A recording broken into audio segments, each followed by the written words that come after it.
All right, good afternoon. I'm going to call to order this regular meeting of the Public Safety, Civil Rights, and Emergency Management Committee. Today is July 27th, 2017. I am Councilmember Yang. I am chair of this committee. And with me today are Council members Quincy, Gordon, and Palmisano, and we are a quorum of this committee, and we can conduct the business of this committee. Currently not with us today are Council Presidents Johnson and Councilmember Reich, and I see Council President Johnson joining us. Councilmember Reich will be with us shortly, I believe. And I also see another council member on the dais, and I just want to recognize him, although he's not on our committee, and that's Councilmember Fry. Welcome. So today we have 7 items on our agenda. 6 of them are consent items. We will address those first, and then the 7th item is a discussion item. And so the first 6 consent items, the first item is a Minnesota Board of Firefighter Training and Education Training Academy reimbursement for cadet training. Second item is a contract amendment with Delta WRX LLC for police information system rollout support. Third item is a 2017 community engagement grant for the MPD community engagement coordination from Target Corporation. Fourth item is a grant application to the United States Department of Justice for the 2017 community oriented policing services hiring grant. The fifth item is a contract with Minneapolis Public Schools for the SROs, or school resource officers. And the sixth item is a contract with Horseman Inc. for patrol horse boarding services. Council members, anyone have any questions or would like to pull anything off the consent agenda? All right, seeing none, I will move all items for approval. Any discussion? Seeing none, all those in favor, please say aye. Aye. Any opposed? All right, motion carries. Now we are on to our discussion item, which is item number 7, and it is the audit of the Minneapolis Police Department's mobile and body-worn video recording equipment programs. And let me just start by just pointing out one thing, which is that today I was informed that we have a substitute RCA for the current original RCA, and I will move that we accept that substitute RCA for the previous RCA. And Councilmember Palmisano, if you can give a little background on that just real quick, that would be wonderful. Sure, Chair Yang. This has been moving very quickly, and just as it took shape, it's just very important for us to properly make a couple of minor administrative changes to what the RCA said, as communication has taken place over the last few days in terms of the full scope of this audit and who's leading it. It will be led by our internal audit department. We're bringing it here to public safety because of for expediency reasons, and also from the aspect that we want to do this in some level of coordination with our civilian oversight, the Police Conduct Oversight Commission, and with some of their input on it, and we will discuss that more as they give their presentation today. But just wanted to make it clear that this is something that will be done by internal audit, which is an independent committee of council. And I will just point out that the only difference between the previous RCA and this RCA is an additional expenditure of $29,120. Is that correct, Councilman Palmisano? Mr. Chair, it is, as well as it makes it clear that the lead staff on this is our Director of Internal Audit, Will Tetzel. Okay. Any questions? Councilmember Quincy? Thank you, Mr. Chair. It's a small matter, but I think this would require referral to Ways and Means. I know the resolution looks like it is set up to do so, as it's by Councilmember Palmisano and myself. So I just want to make sure that that should be referred to as part of the actions. Okay.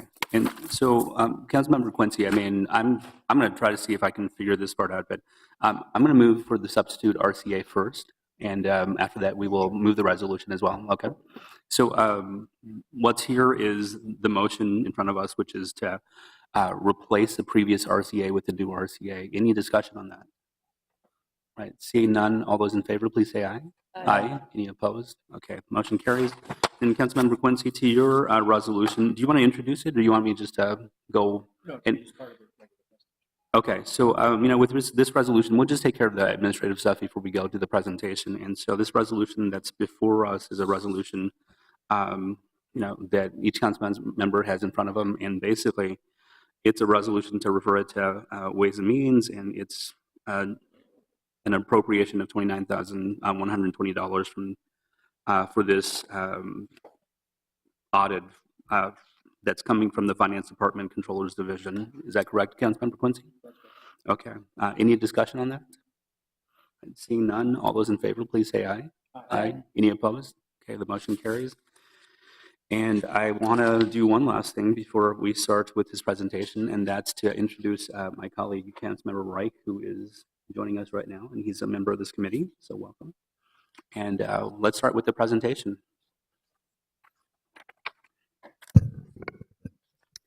Good afternoon, Chair Yang, Council President Johnson, council members. My name is Imani Jafar. I am the Director of the Office of Police Conduct Review, or OPCR. Today, I am joined by Chair Andrea Brown of the Police Conduct Oversight Commission and Internal Auditor Will Tetzel to present a joint audit plan for Minneapolis Police Department body-worn cameras and mobile recording devices. The Office of Police Conduct Review and Internal Audit have been conducting ongoing meetings to discuss potential collaboration over the past several months. During these meetings, auditing body camera usage was identified as an issue to address before the recent tragic events. As a result, we feel that now is the appropriate time to implement a plan for an audit. We would like to thank the committee for your leadership in this difficult time and expediently putting this item on your agenda. As you know, the Police Conduct Oversight Commission, or PCOC, also utilizes OPCR staff to execute research and study projects on areas for improvement within the Minneapolis Police Department. The PCOC also had a body-worn camera audit on their agenda as a follow-up to the study they completed with recommendations in 2015 on body camera implementation. We look forward to working together as strong voices in civilian oversight of policing practice and hope that this audit will yield results that will guide MPD and the city enterprise to the best possible practices when it comes to utilizing body-worn camera and mobile recording equipment.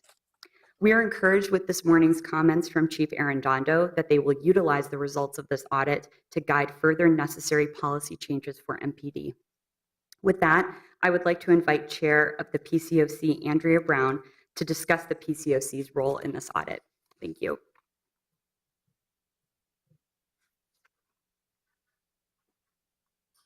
Good afternoon.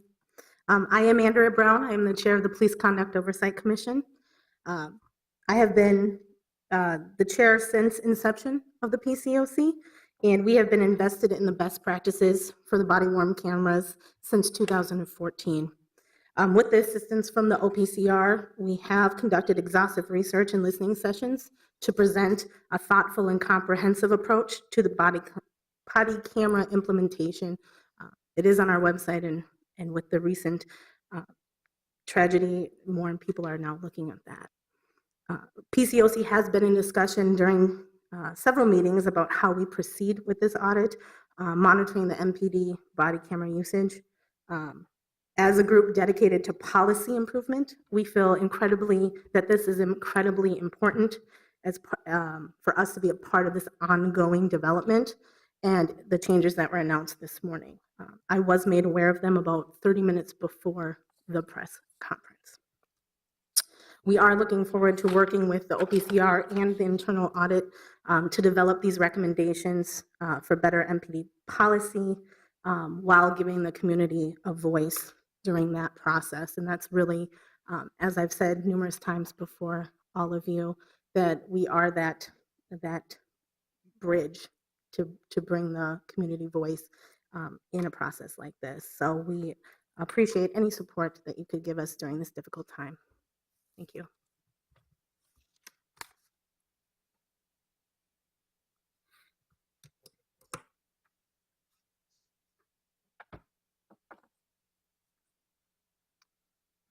Good afternoon, Chair Yang, President Johnson, and committee members and interested council members.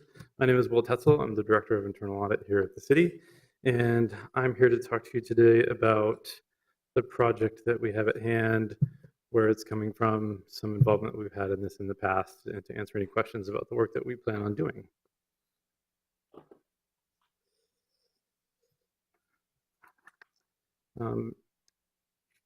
In 2016, we proposed a body camera readiness audit on our plan to the audit committee that was approved based on the Minnesota State legislative statutes.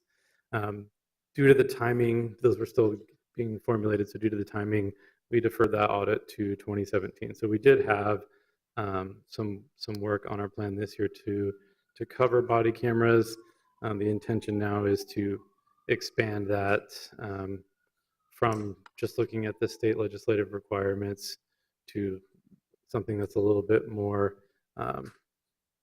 exhaustive, give people some more faith in the technology, the equipment, adherence to policy, et cetera, et cetera. So we decided that an expansion of that body of work would be necessary. Some background here. The pilot program began in November of 2014. This is for the body cameras. Internal Audit conducted a consultation on that pilot program in 2015. The focus was technology piece. So the police department was looking at two different solutions, two different camera vendors, and the difference between storing all this information on the cloud and storing it in-house on servers that the city owned. So we've done a little bit of work. We know how the technology works, the camera works, and some of that security. We had some recommendations on that consultation. Those are different from an audit finding. With consultations, we don't follow up on recommendations. We let the department or whoever is leading that project take those on their own. The program was implemented precinct by precinct between June and October of 2016. So there's been officers that have had a body camera now on them for a little over a year. There's some that have had it for around 8 months. And so perhaps in some of the work that we do, we can hopefully see an evolution of people getting used to this new technology and how to deal with that. I'll go through the scope of the audit that we have planned out now, with the caveat that audits are a dynamic process, and a lot of times we learn things that we didn't know in the planning process and change courses or look into things further or cover items that we didn't initially even know about. So some of these scoping items might change, they might expand or shrink, or we might look at other pieces of it or get into some more detail, but we like to offer up some scoping considerations before we start a project. So the first one will be the compliance with the state statutes. So there are biannual audit requirements for body-worn cameras, and this includes aspects of policy, data classification, release, redaction, retention, access control, use, etc. We're going to expand that to include a review of system equipment and procedural integrity. So there was a question at the press conference this morning about, can we rely on the fact that this technology and software is secure so that people can't go in and edit or delete information. So we'll be validating that and providing results on that to give users that peace of mind that the vendors and the equipment that the police department chose to use was the right choice and that it was implemented appropriately. The second scope. Mr. Tetzel, if you can pause for a second. Councilmember Gordon? Yeah, I think you defined the term maybe for us there, but procedural integrity seems like a term of art. Does that mean that nobody did the procedure the way it's handled? It can't be tampered with or edited or deleted somehow? Is that what you're looking into with that procedural integrity? Correct. Okay, thank you. The next scoping item is a review of training and equipment use. So this will cover alignment with the training programs to the body-worn camera policy. There's some changes now that came up this morning that we can consider, and mobile camera and evidence.com software use. So there are quite a few things that officers need to do once they've captured footage. It's going in and labeling and classifying that data, and so looking at how well that's being executed. The third scoping area is around evaluation of compliance with Minneapolis Police Department policies and procedures. So looking at recordings, appropriate activation and deactivation, There will be a delineage between everything up until the Saturday and afterwards.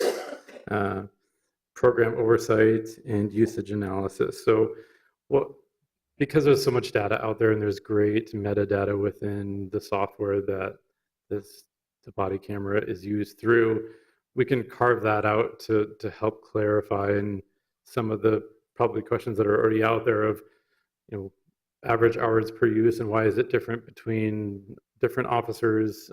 It can depend on shifts and precincts and when they were in that implementation schedule. So we want to try to carve that out and provide a group of meaningful data that helps people understand what this body camera program looks like and how it's been used up until now, as far as capturing footage when we think it should have been captured, so on and so forth.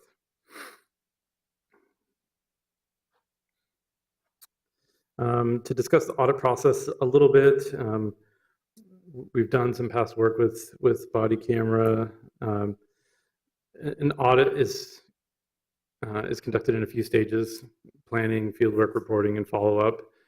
So as we go through these various phases, we'll be in depth in some of the testing of the data, looking at systems, interviewing people, et cetera, et cetera.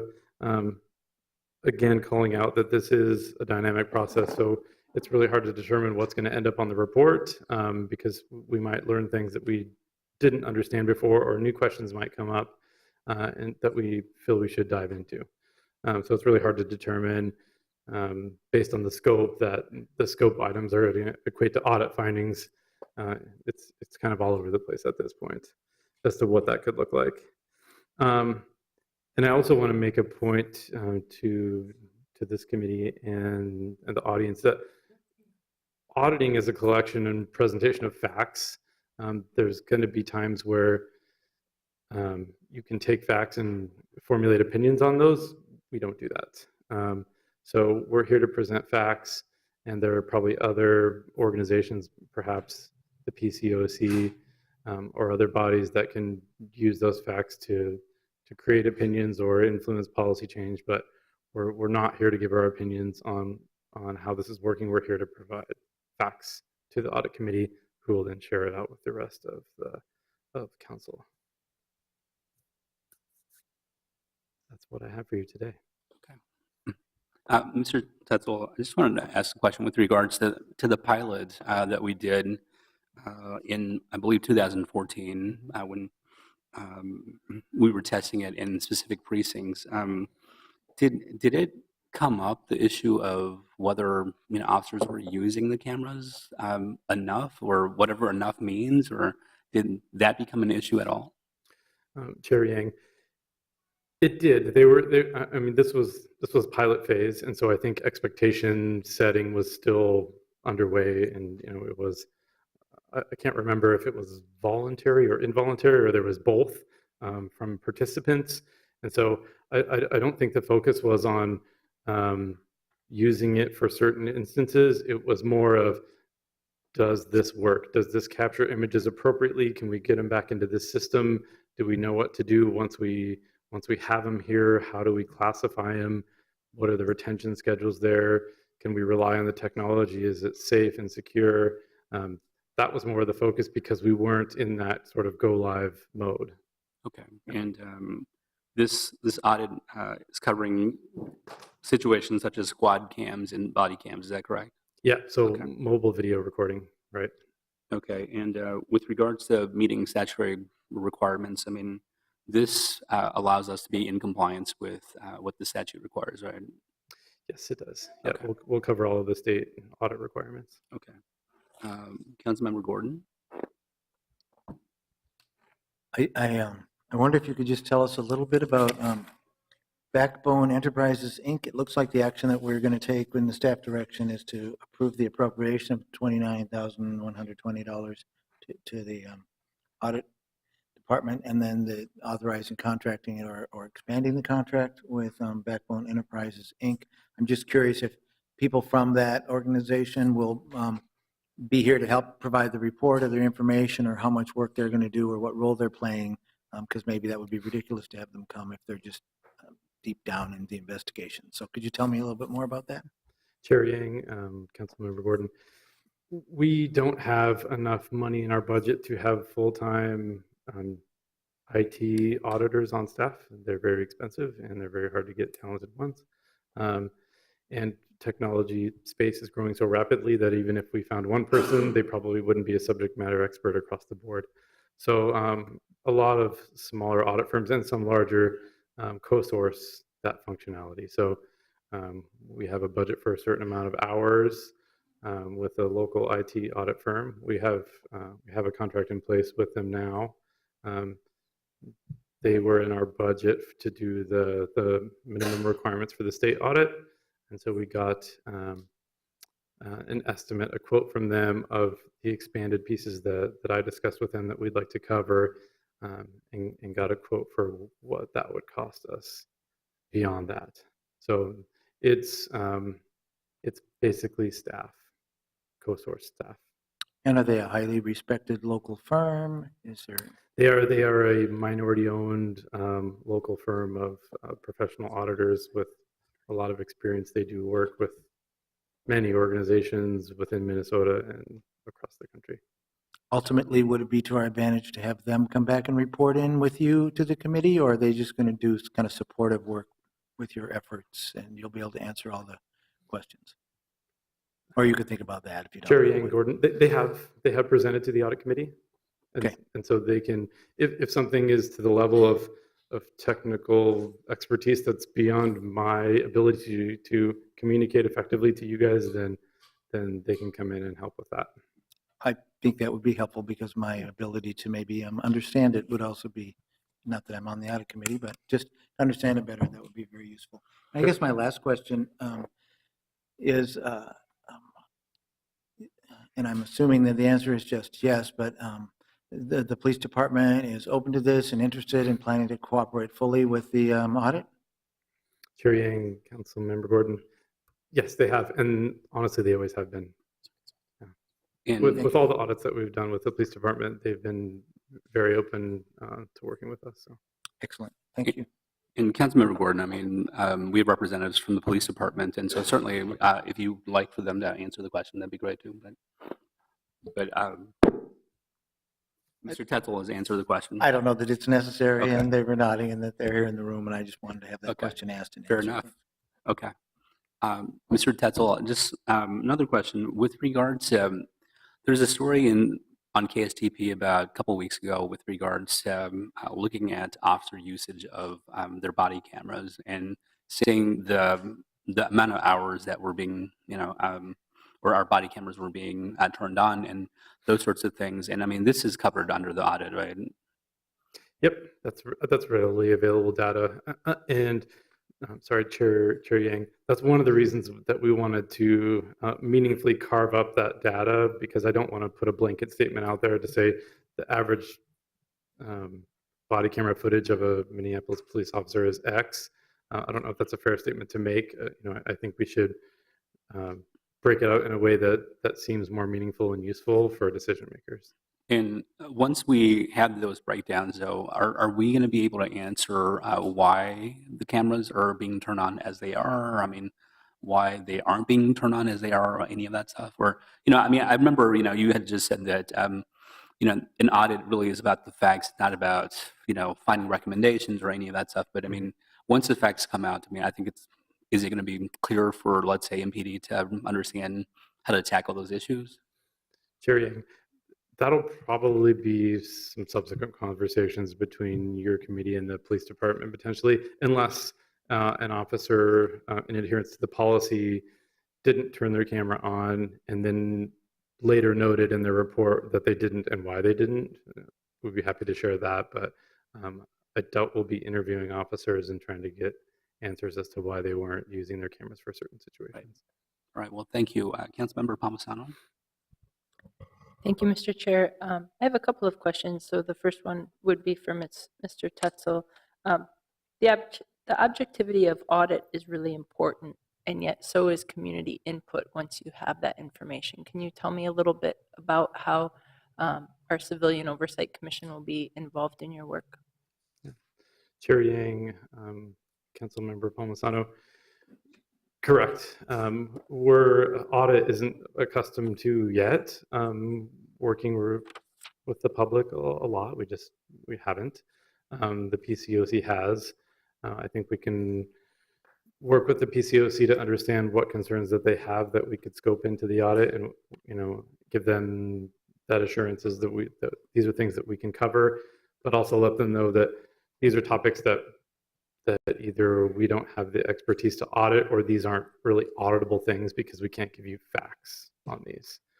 If there's facts that we can provide that can help them come to an assumption or conclusion or an opinion, there's a potential to do that. But I think community, it sounds like they work really well with the community now, and it's a good conduit for us to make sure that we're addressing the larger body of concern here with the mobile video recording devices. Thank you. Mr. Chair, if it's all right, my next question is for Director Jafar. Absolutely. Director Jafar, it's my understanding that the Police Conduct Oversight Commission does investigate issues, day-to-day issues of police misconduct. So are there any conflicts of interest here with resourcing one of your staff to our audit department for the purposes of this body camera audit? Could you speak to that? Chair Yang, Councilmember Palmisano, you are correct that the OPCR does do investigative work on cases. However, we essentially have two separate functions within the division of OPCR. One is to do investigative work, and the other wing is to do data and policy analysis. And for the investigative work, which when an investigation is opened into the recent officer-involved shooting, the investigative side of my office, which includes myself, will be dedicated to being involved in every step of that investigation, including interviews and decisions on cases. The data analysis and policy side does not touch that at all, and they are essentially kept incredibly separate from each other. And we have it designed that way so that our office can provide both support to the Police Conduct Oversight Commission, which is, I think Chair Brown so eloquently said, is really the bridge to the community, so that we can provide that vital support to them for data and policy analysis, but we can also have a strong and meaningful impact on decision-making within the investigative side on administrative cases that really determine what the future of an officer will be on the discipline side. Thank you. And it's my understanding, just for people in the room, because I know there's a lot of interest in it, that in cases that say are an officer-involved shooting, that is some of the work that the city is already preparing for, right? Not to compromise any other part of the investigation taking place on the criminal investigation, which is handled by the BCA, but rather the administrative side is part of what you're already working on and have been.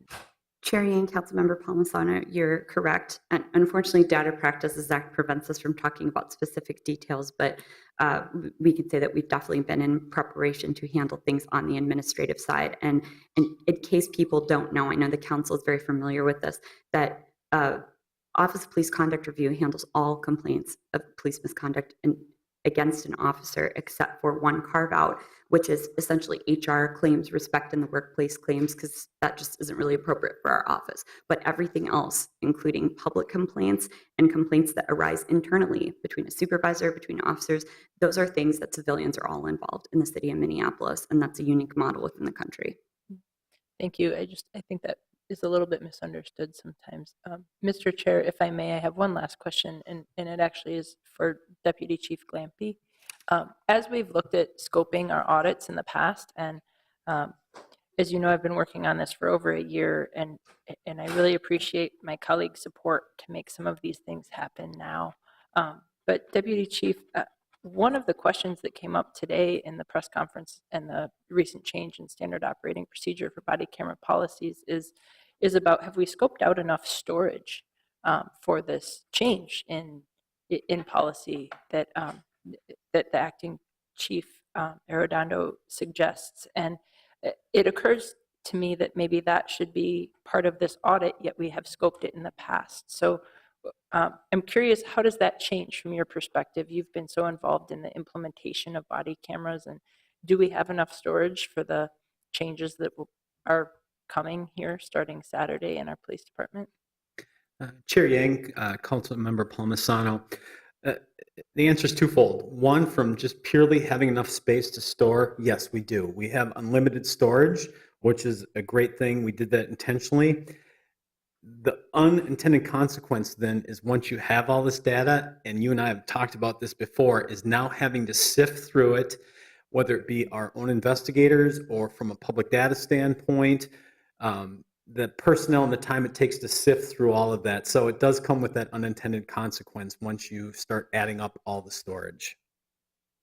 Thank you. And Deputy Chief, do you foresee other things that we might then have to increase in this body camera program, whether that's administrative assistance as to how we catalog body camera footage or anything like that, that you'd want to include as part of this audit at this time, or is it maybe something to look at for the future? Chair Yang, Councilmember Palmisano, I guess if I could give any input into the audit, some of the things that we would like to see come out of it as maybe a recommendation or at least a consideration is the time needed for investigators, whether it be our criminal investigators or the OPCR investigators, city attorney, all the people that are touched by it, that they're going to have to invest as they go through all the data. And then to whatever extent our records folks will need the time to go through data, make any necessary redactions. Those would be things that would be requested on our end that the audit at least take a look at or consider, so we have that going forward to at least, have a good starting point as to estimate what we're going to need above and beyond where we're at right now.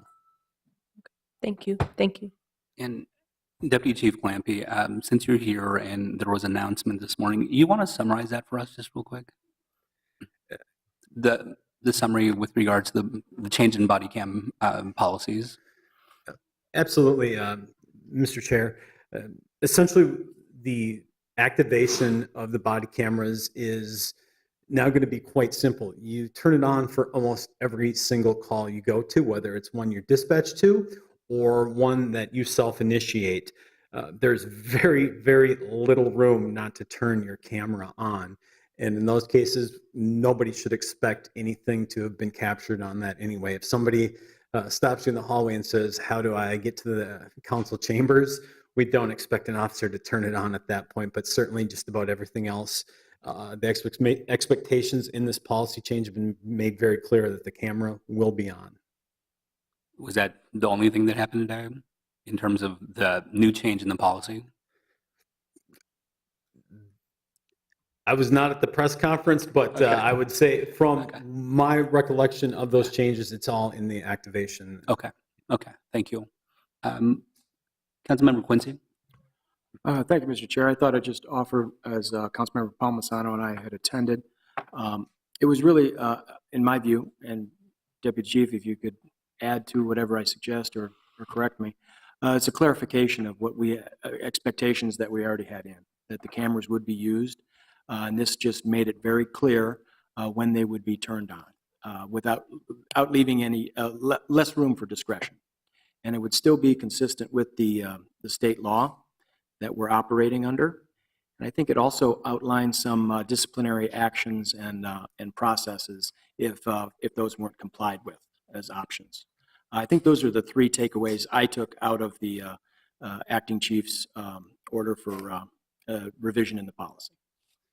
Is that correct?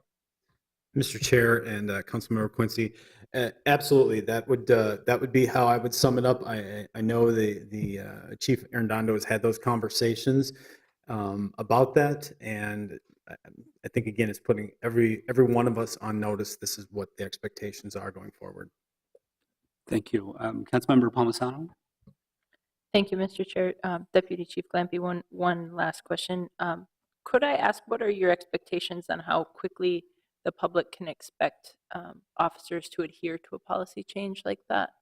I ask because if to someday audit how that change took place, we probably need a gap in time for people to get used to a change in policy.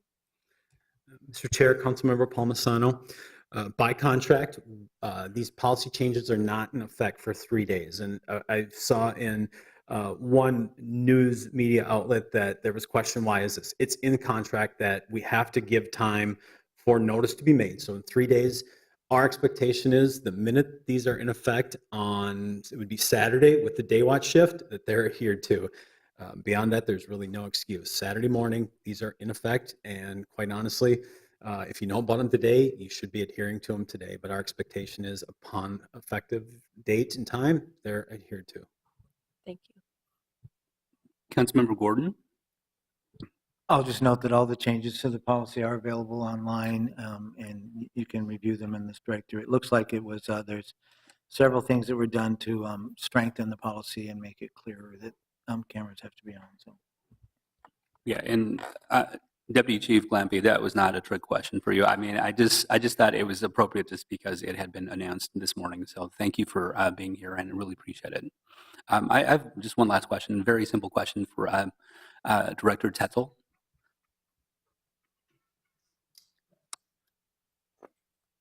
So, Director Tetzel, I mean, we have the Audit Department here, we have the Department of Civil Rights here, we have MPD here, but I just wanted to ask just a very simple question. I mean, this audit is independent from the Minneapolis Police Department, is that correct? Correct, absolutely. Okay, all right. Any other questions? I want to recognize that Councilmember Bender has joined us as well. All right, seeing no other questions, Mr. Chair, I'd like to move this as a receive and file and to forward the dollar appropriation to Ways and Means for consideration at the next Ways and Means meeting. and could I ask the clerk, I mean, is it a receive and file or it's an item though, right? Chair Yang, excuse me, Chair Yang. Technically, the item as a whole is an action. Right. I mean, you could just move the entire item as an action, and I'll file the parts accordingly. Sure. Sorry about that. I'd like to move this as an action and refer the financial component to Ways and Means. Okay. Any discussion? Councilmember Gordon? I just appreciate that it also includes a report back to the committee on the results of the audit, and I think it's worth announcing publicly that it's September 27, 2017 is when we're directing the Internal Audit Department and Civil Rights to report back to this committee with the results of the audit. I appreciate the work that went into creating this, and I'm very supportive. And Councilmember Gordon, I mean, to that point, I kind of like it when we have actions that have specific deadlines that people have to come back to us, just because that just moves it along much quicker. And so I appreciate the audit department and all the other departments who are involved in this to agreeing to a timeline that's pretty quick. It's about 2 months from now, so looking forward to that. Any other discussion? Councilmember Palmisano? Chair Yang, I just wanted to give the public a sense of when to expect something back. The audit itself will come back to our next audit committee scheduled meeting, so that would be on September 19th. That's probably the first time the public would see the full wrap-up of the audit. Also, the Police Conduct Oversight Commission holds meetings. There are some here in August that I'm sure this will be a topic of discussion, and those agendas will be published, or those agendas will be up pretty shortly.